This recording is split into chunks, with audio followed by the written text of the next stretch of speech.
Hi, and welcome to the first episode of Orrick Live. Orrick Live is a video podcast where each episode we pick a legal topic that is of interest to tech and life science startups. And we interview one of our partners at the firm and discuss and get their views on it. So this episode is episode 1. We're going to discuss really the first step in a startup's legal life, which is incorporation. My name is Aria Kashefi. I'm a partner in Orrick San Francisco office. And today with me to discuss this topic is John Bautista, partner in our Menlo Park office and one of the better known tech startup lawyers in Silicon Valley, I would say. John, thanks for being with us. Thanks, Aria. It's a pleasure to be here on Orrick Live. So John, today we're going to talk about incorporations. So I'm a startup. I have an idea. There's, me and my partner, and we want to make it formal. We want to start setting up the legal structure for it. What should we do? What is the first step? I hear a lot about Delaware. Right. Well, the first step for any founder is choosing a state of incorporation, and then what the corporate form will be for that company formation. Most companies are incorporated in Delaware. I'd say about 99% of all companies use Delaware as their state of incorporation. Delaware has made a business out of attracting companies to its state. And the Delaware law is the most advanced, the most judiciated of corporate law in the United States. And most investors and companies recognize Delaware as the best place for incorporation.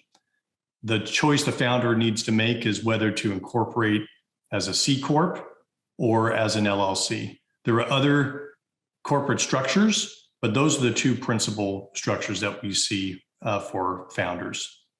And the C Corp is a corporation. The LLC is also a corporation, but the main difference between them is that a LLC is a pass-through tax entity, so any profits and losses gets passed to the shareholders. A C Corp is not. And most investors will require the company to be a C Corp. So if you're a founder and you're planning to raise capital from venture or seed investors, and it's not just you and your co-founders who are going to fund the company for the foreseeable future, it makes most sense to set the company up directly as a C Corp and bypass the LLC structure. I got it. So I need a C Corp, and it should probably be in Delaware because that sounds like that's what most people are used to seeing. And the laws of the state work well for startups. So what's the next step? What do I do now? The next step is for the founder to determine the stock structure of the company. If there's more than one founder, then the founders will need to determine how they're going to allocate equity between them. And most companies are formed with more than one founder. But even if you're one founder, you're going to form the company with 10 million shares. That seems to be the industry standard. And then the founder will decide how to divide up that 10 million shares among them. We also usually see the founders decide to allocate some shares in the form of an employee equity plan, which we usually see as 10% of the company. But the very first step will be to form the company by filing the certificate of incorporation with the state of Delaware and to determine the number of shares that go into that certificate of incorporation, which is 10 million shares. The company also needs to have a name. So founders will spend some time deciding what they want to name the company. And there's online sources to determine whether or not that name is available in the state of Delaware. And if the company is not operating in Delaware, if it's operating in another state, such as California or New York, the founder should also check to be sure that that name is available for them to operate in the state in which they live or the state in which they have operations. So those are the decisions that go into the certificate of incorporation. And that raises an interesting point because each corporation is incorporated in a separate state. So you can't just use them in a different state. You need to register them. in each place that you go. So let's say I have now set up my corporation, my certificate of incorporation, 10 million shares, you said, is typical in Delaware.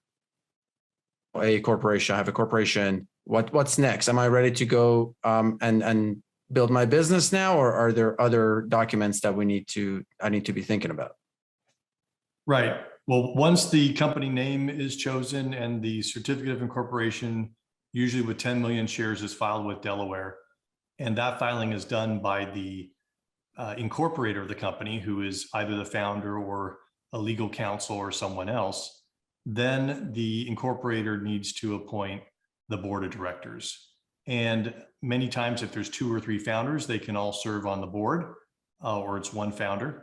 And then that board then chooses the officers of the corporation, usually the president and secretary. And those are the 2 required positions by the state of Delaware. Of course, there can be other positions such as CEO or CFO or CTO, but the board of directors then needs to determine and appoint the president and secretary of the corporation. So at that point, the company's formed, the officers and directors are appointed, and the next step is to ensure that the equity is issued to the founders along the lines that were agreed between the founders. Most companies will only issue common stock at this point. So the founders will allocate their common stock among that 10 million shares. Some of those shares will be set aside in the form of a stock option pool. Usually we see 10% of the company shares, the fully diluted shares, set aside for a stock option pool. So the remaining 9 million shares would be divided between the founders. And in order to issue those shares, the company sells the shares to the founders pursuant to a stock purchase agreement. Yeah, and I think for our first-time founders who may not be very familiar with all these different governing bodies in a corporation, it's probably worth noting that the board of directors is actually the brains of a corporation, correct? Yes, the board of directors is the governing body of the corporation, and most important decisions that the company needs to make, such as appointing officers, issuing shares, selling the company. These are decisions that need to be approved by the board of directors. The incorporator will also establish the bylaws of the company, and the bylaws are the governing document around how the board functions, how board composition, what the board composition is, how the stockholders function, how stockholder consents and votes occur. The bylaws may also include transfer restrictions or so-called rights of first refusal. And this is a decision that founders need to make, which is whether they want to put a right of first refusal on the shares via the bylaws. And we see many companies adopt a company right of first refusal over the shares, but all of these provisions are set forth in the company's bylaws. Mm-hmm. Yeah, and these those transfer restrictions, John, I want to come back to. I think probably can do a separate episode just on those transfer restrictions. But related to that, so how do I get my shares as a founder? And what is this vesting that everyone talks about? All the investors that I talk to. Right. So the shares are issued by the company. They are usually common stock. All founders have the same shares of common stock, which are voting shares, 1 share, 1 vote. And the founders get their shares by the company selling the shares to the founders. And at a very early stage, the shares can be sold at a nominal price. Many times we'll see the company sell shares to the founders at a penny a share or a 1/10 of a penny a share. So the founders will literally pay for those shares. They will wire money into the company's bank account to pay for those shares. It's really important that the purchase date of those shares be documented and that the shares be paid for. As an alternative, founders can pay for their shares by contributing intellectual property to the company, which could be software source code that they've already created, a business plan, marketing plans, other schematics. Those can be contributed to the company in exchange for the shares. All of this will be documented in a common stock purchase agreement between the company and each founder. Aria, you also raised the question about vesting. If there is more than one founder, it's really important that there be vesting. And what that says is if one of the founders departs the company, then the company has the right to repurchase the unvested shares. And this is important to avoid the free rider problem. If you have three founders all getting together to form the company, they've all allocated equity to each other. Without vesting, one founder could simply leave and still maintain all of their equity, and the other founders are still continuing to work to build the company. Most vesting schedules that we see are 4-year vesting schedules. They have what's called a 1-year cliff, meaning that the vesting will not vest until the founder has been with the company for at least 1 year. And then thereafter, the shares vest monthly until a full 4-year vesting schedule has been achieved. Founders may also include in their vesting schedule so-called acceleration of vesting provisions. And there's a couple of different types of acceleration of vesting provisions, but the one that we see most frequently is called double trigger. And what that means is if the company is acquired, that's the first trigger, and if the founder is terminated without cause following that acquisition, then 100% of the remaining unvested shares vest at that point in time. So that gives the founders protection in the event of termination without cause following an acquisition. So John, that's really interesting point about single trigger and double trigger and vesting. What are you seeing is kind of the market standard for a Silicon Valley based startup these days? Yeah, in terms of vesting, Aria, the most frequent vesting schedule is a 4-year vesting schedule with a 1-year cliff.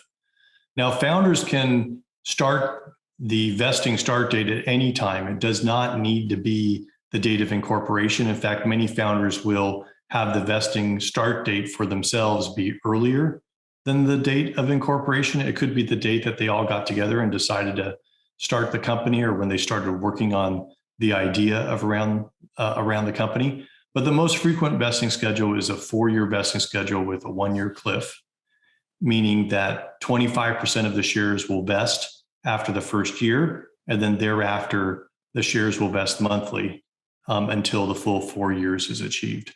Not only does this prevent the free rider problem, which is one founder could leave and keep all of his or her shares, but it is also a requirement that most investors will have as part of a financing of the company. They will require not only that the founders are subject to a vesting schedule, but also employees are subject to a vesting schedule.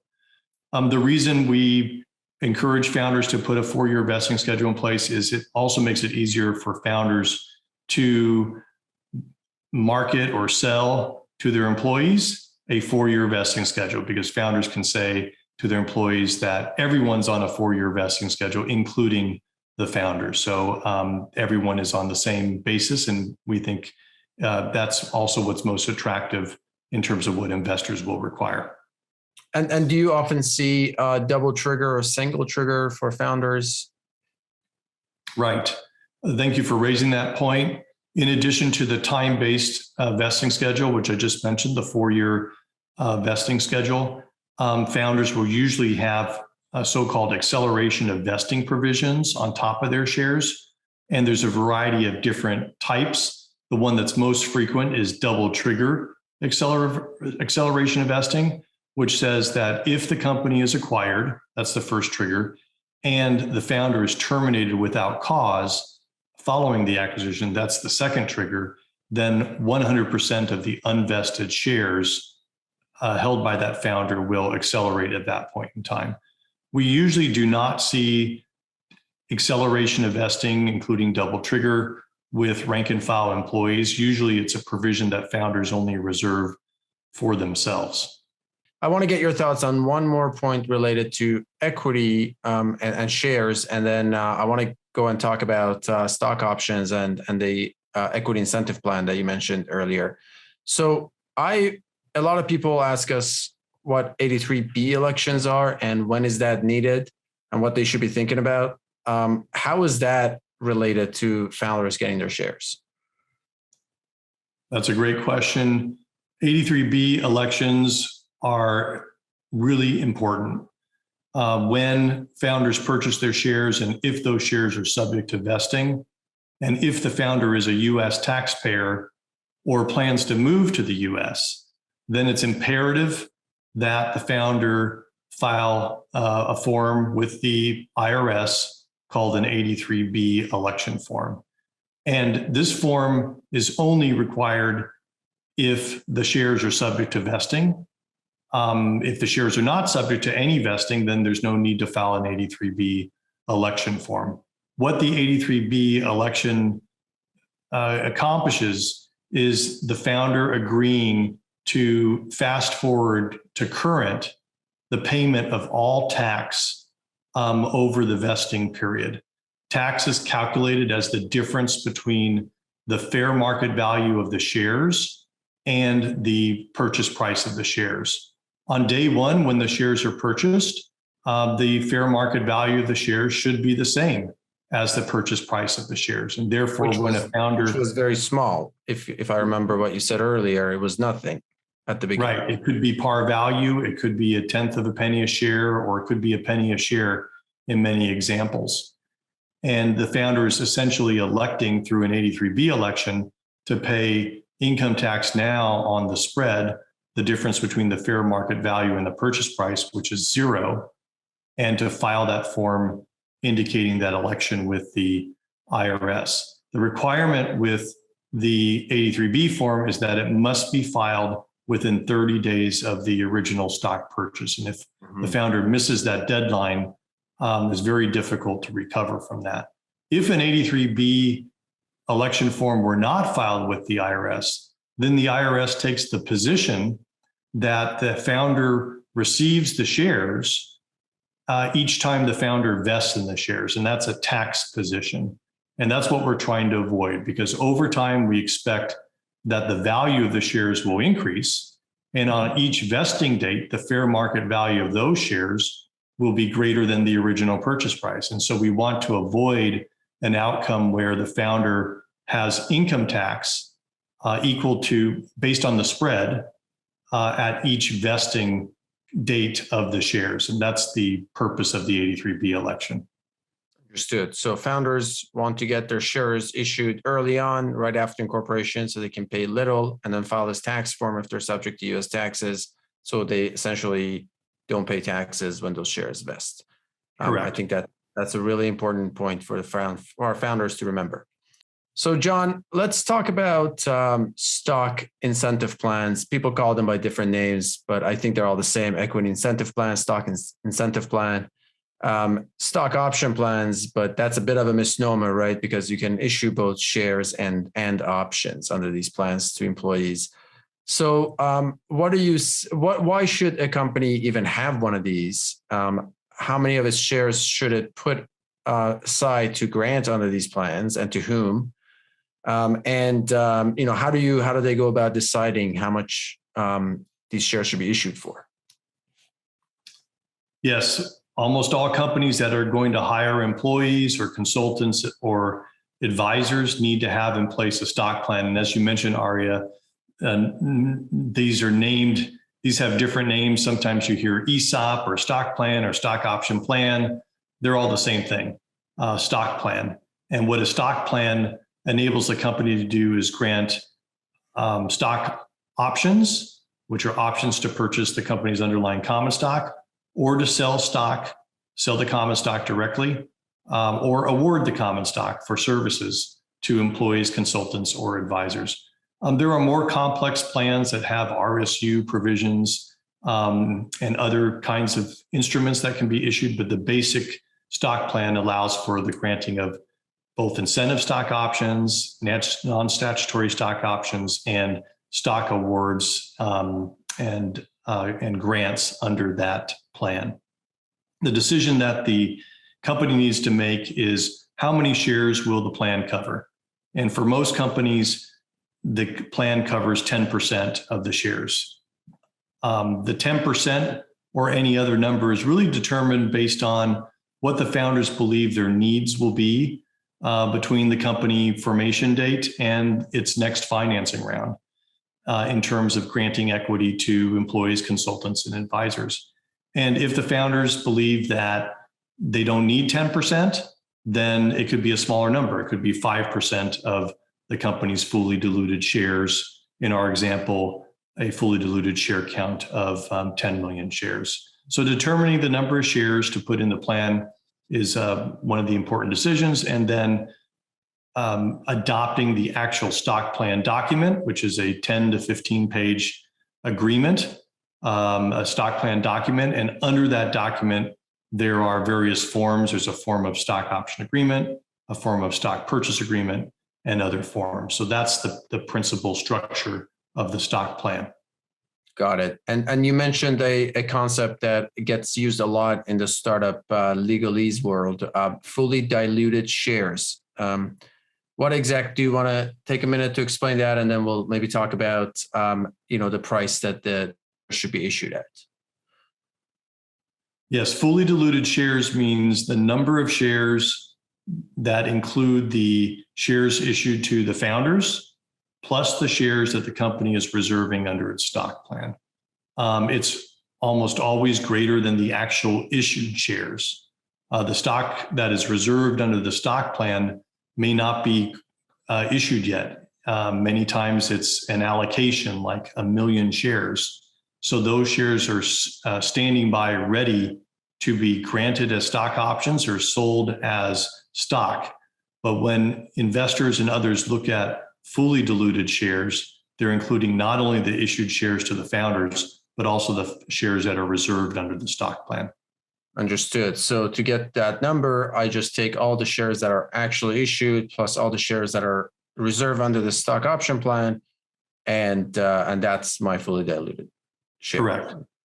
Let's talk about the price at which these shares should be issued to employees or stock options. What should be the exercise price for stock options? So the exercise price for stock options needs to be the fair market value of the company's common stock. And early on in a company's life, that fair market value is going to be a lower number. And over time, as the company expands and takes on capital from venture investors, that price is going to increase. In the early days, the price actually may be low enough that it is not necessary to grant a stock option. Instead, the company could simply sell to employees its stock at the fair market value, if it's a penny a share or 2 pennies a share. But the need for options starts to come into play relatively soon, once the fair market value of the company's common stock increases, and it becomes more expensive for employees to purchase shares. So the benefit of options is the company can grant an option to an employee with an exercise price. The employee doesn't pay for that option upfront, but rather they have the right to purchase the shares over the period of the option. Most options have a term of 10 years, and the employee has the right to purchase the option based on their vesting schedule. So if they have a 4-year vesting schedule with a 1-year cliff, they can purchase 25% of their shares after the first year. And then they have the right thereafter to purchase 1/48 of their shares each month thereafter. What's important with stock options for tax reasons is that the exercise price be no less than the fair market value. And the IRS requires that fair market value be determined in most cases by a third-party appraiser. And founders will hear the term 409A valuation, and that's exactly what that refers to, is when companies are granting stock options, the company needs to obtain a 409A valuation or a fair market value valuation on its common stock prior to granting the stock option. And there are a number of valuation firms that provide this as a service. The company will provide its financial information and business plan to the third-party valuation firm, and then they will render a report that will indicate what the fair market value of the company's common stock is at the time of that valuation report. That valuation report is approved by the board of directors. And once that is done, the board of directors can grant stock options at the exercise price that's equal to that 409A valuation. And that 409A valuation is valid until there's either a material development in the company that changes the valuation, or in most cases for 12 months after the date of the valuation report. So if I can summarize it, then to grant stock options, a company needs to know what the fair market value of its shares are. To get that, it needs to get this valuation according to the tax code, which is called the 409A valuation, and it uses that to then grant the options.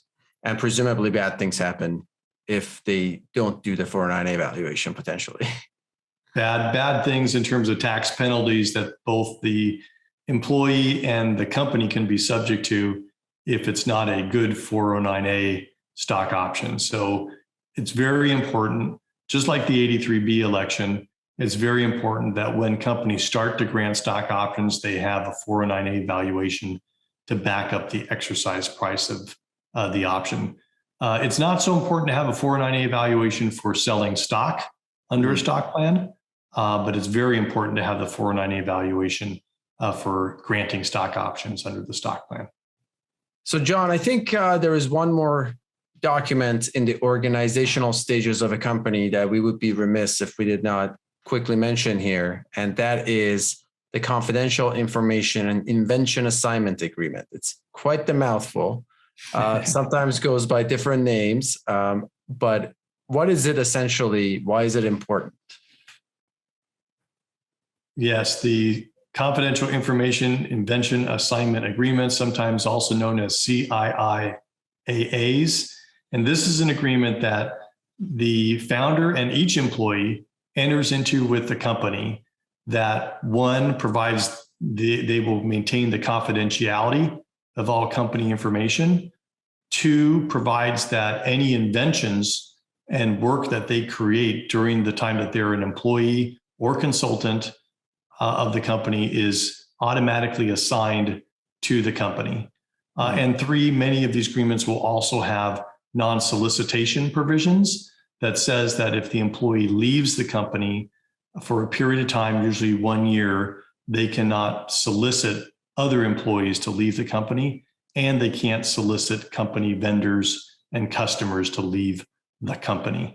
But the two principal provisions in the CIIAA that are really important and that investors look for on due diligence as well are the confidentiality covenants and the invention assignment covenants. This is the way in which any inventions or work that's been created after someone starts their employment with the company is assigned to the company. This is how the company ensures that it owns all the intellectual property that it's paying for when it pays employee salaries. And it's these agreements are governed by state law. So if your employees are located in California, you'll want to make sure that the CIIAA is a California CIIAA, and in other states as well, that it complies with the laws of those individual states. For the most part, CIIAAs are the same across all of the US states, but there are some differences depending on where the employee or consultant is located. This is really important to startups because this is essentially the main asset they have, the intellectual property for technology and life science companies. And without it, the talent and the IP literally walks out the door every night, or these days, I guess, logs off the computer. That's right. In the United States and in each state, if you work for a company and the company doesn't require you to contractually assign your inventions to the company, you as an employee have a pretty good argument that you still own the IP, or at least there's a question about that. And we want to avoid for the company when it's conducting financing and for other activities, including acquisition, but fundamentally to make sure the company totally owns the intellectual property, that every service provider to the company has signed a confidentiality and assignment of inventions agreement. Okay, thanks, John. I think this has been all very helpful and informative. Thank you again for your time and being here with us. And we look forward to having you back here again to discuss other topics in the future. My pleasure. Great to be on Orrick Live.